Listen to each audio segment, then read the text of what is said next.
Hi everybody, welcome to the Wonder Basement. This little video is going to be what I did to show you what I did with the button that I put in all of your packs. This is a really fun thing that I have button makers, and so if you need to have more of these buttons, I can hook you up. They're about for $15 you get 20 buttons, and I can send them to you. I mean, that's plus shipping.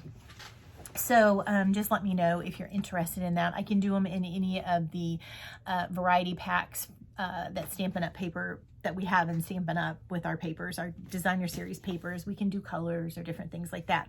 But anyway, wanted to show you what I did with it and how I did it. This is my shamrock button. This is what I'm going to wear for St. Patrick's Day. How cute is that? Now, would you like to know how I did it? Okay, well, I'm going to turn the camera down and just kind of give you a quick tutorial on how I did this. First off, I made the little, I would call it lace or ribbon edging. And what I did is I just took a sheet of white cardstock and I cut it down with our trimmer to a 2-inch. I think I made it 2 inch. No, I think I did a 1.5 inches. 1.5 inches of the strip of paper. And then I just stamped on it. And the stamps that I used actually is the meant to be stamp set. And it's actually a Valentine's stamp set. But what I'm going to do is I am going to create some shamrocks with it. I'm going to use the lined heart. I'm going to use the floral heart here out of it, the set. And I think I'm going to use the little bitty heart.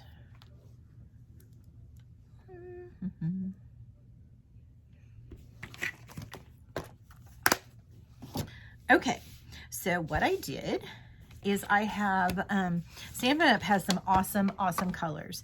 I am using the sea foam, soft sea foam, and then Pear Pizzazz and Mint Macaron.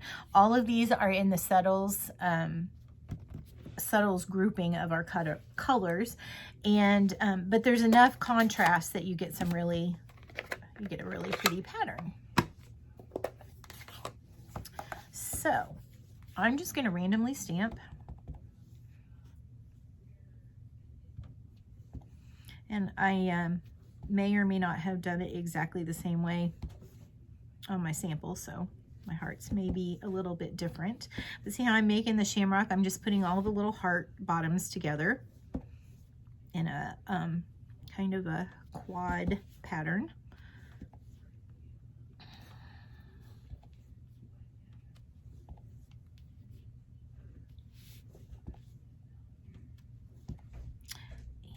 This is just so fun when you take something that is really just a strip of paper and you make it into something that you can actually use. All right, then I'm going to use the Mint Melody for the smaller one. And again, I'm just going to do, you could just make a 3-leaf clover.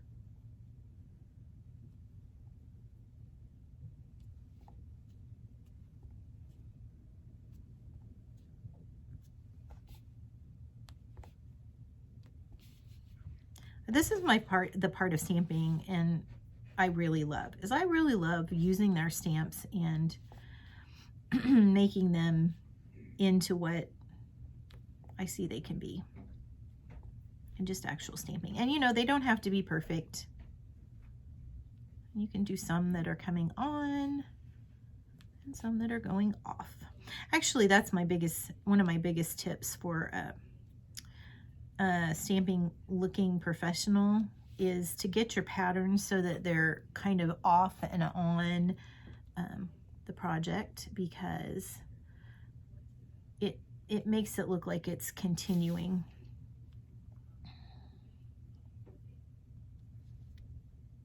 Okay, and then I'm going to use my large stamp And then I'm just going to fill in some of these white spaces with a large shamrock 3-leaf clover sort of pattern.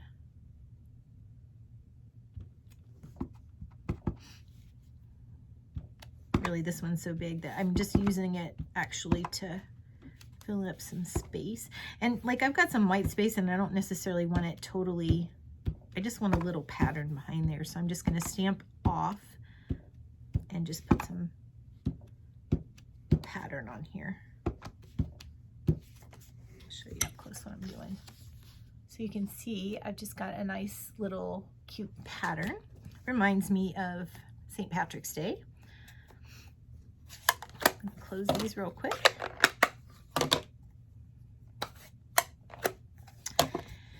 And then the next thing I'm going to do, you want that to dry for a minute. And then I'm going to take my bone folder and just, what this does, run the bone folder across your paper. And what this does is this breaks the fibers in the paper. And one, a lot of times if you just need it so that you can actually roll the paper, the cardstock, you can just leave it like this. But our cardstock at Stampin' Up! It's high quality cardstock, and usually it's got 2 layers on it. And sometimes what this will do is this will actually start breaking this fiber down so that you can, I think I need to do it a little bit longer. I don't think this, hang on a minute. Oops, that's okay. If it rips, that's all right. It's just a long piece, and I'm trying to do it quick.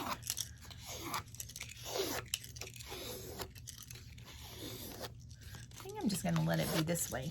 I tore the other paper. A lot of times it will actually start to separate. You can see a little bit right here where it starts to set. Well, let me just see if I can get this off. It starts to separate.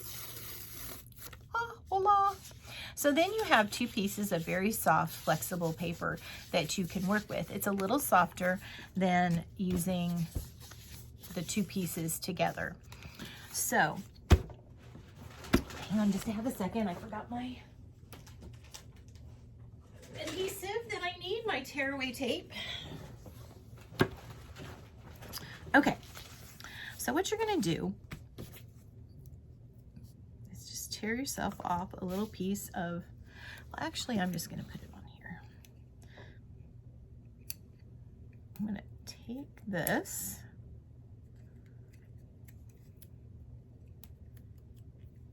and tape this around the bottom where I want the tape, or where I want the ruffle to be. It's very sticky stuff. So this tearaway tape is a more robust adhesive. So you can use this when you really need something to stick and you don't want it to fall off. And I mean, not that you ever want it to fall off, but it's good for taping boxes together when you're making a box, because it will withstand a lot of movement. So I don't know if you can see on here, but I have put on the sticky stuff right here, or the tearaway tape. Now what I'm going to do is I'm going to take, and I'm going to start on this side.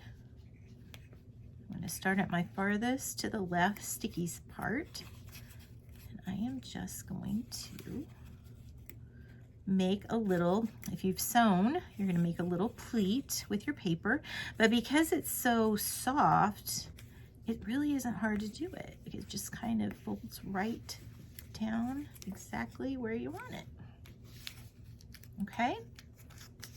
So then this one's a little bit wider. It doesn't matter. It can kind of be however, you want it to be. How cute is that just already? And then I'm going to take this cute little flower punch that is available in the Celebration catalog. With a purchase of $100, you get this little guy free. And I'm going to just punch out, let's see, I need 3 for my center, and then I need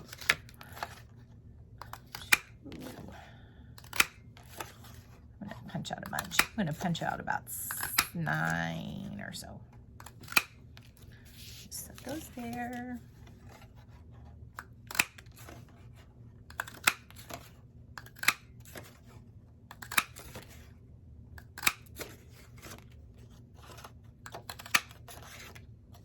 And I turn my punch upside down so that I can see exactly where it's punching on my paper. It's just an old tip from the archives.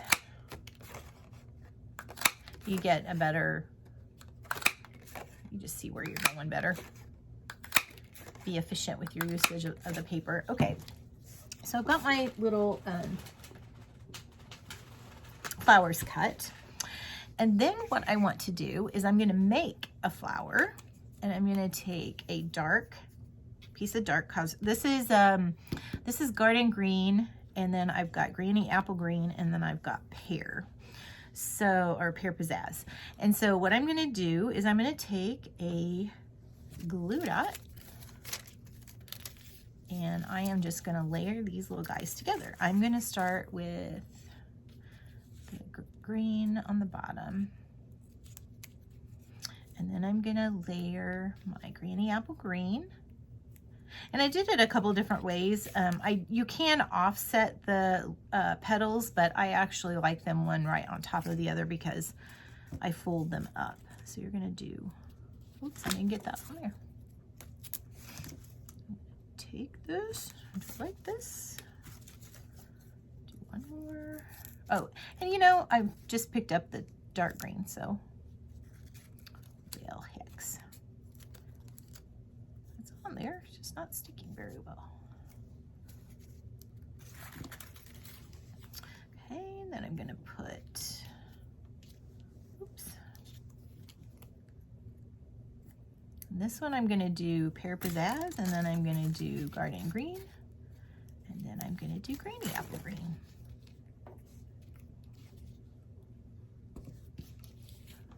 One, two, 3. Here on the bottom. Actually, I know I'm gonna do it. I'm just gonna mix them up all the way. And I'm gonna do granny apple. Let's see, granny. I'll do.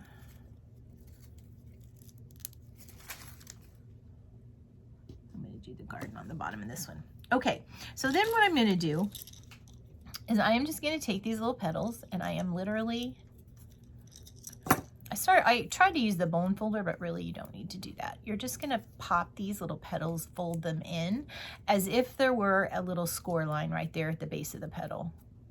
And I'm going to do the bottom one kind of down. I'm going to do the two top ones forward towards the center.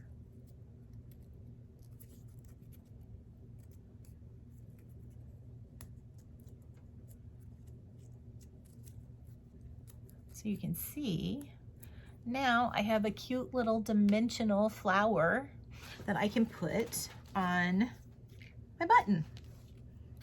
So I'm going to do each one of these. Same way, just fold it up.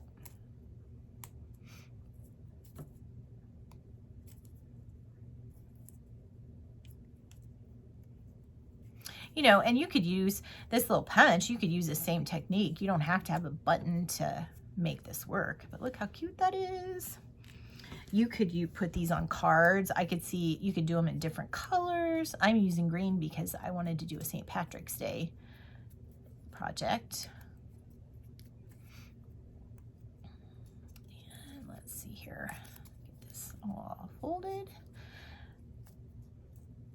And you can see, even though they're on top of one another, you still get a lot of good dimension. They become three-dimensional.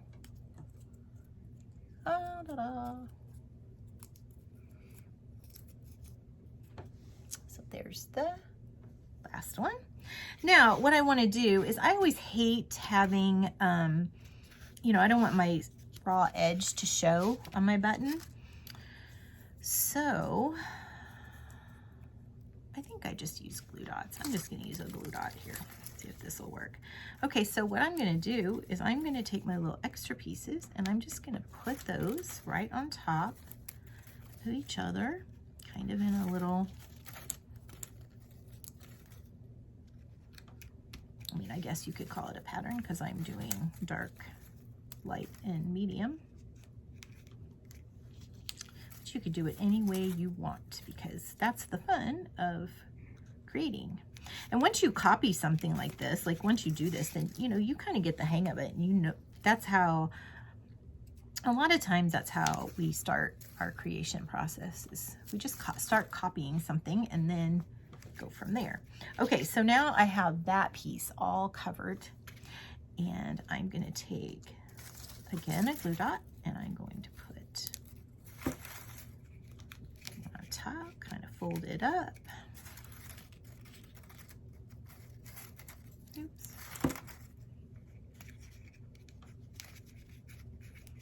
Fold this one up.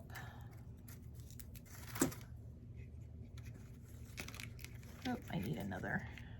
No, that's good. Okay, so now I've got this little button, and I've built it up with the flowers, covered my raw edges, and now, of course, that's not enough because you've always got to have more. I'm a more kind of stamper.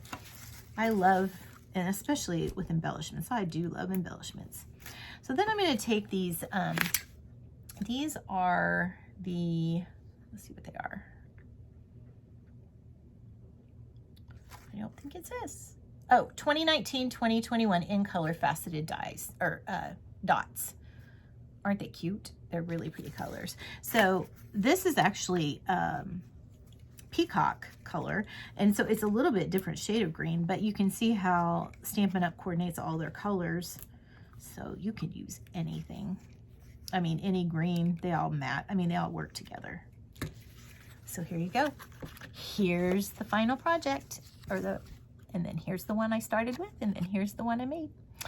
So I hope you've enjoyed that little quick tutorial with your little button. I mean, you could just wear these buttons so you don't get pinched on St. Patrick's Day, because I don't like getting pinched, ever, never. So you could do that, or you could zhuzh them up a little bit and have some fun. So stop by next time and show you what's going on in the Wonder Basement. Have a great evening.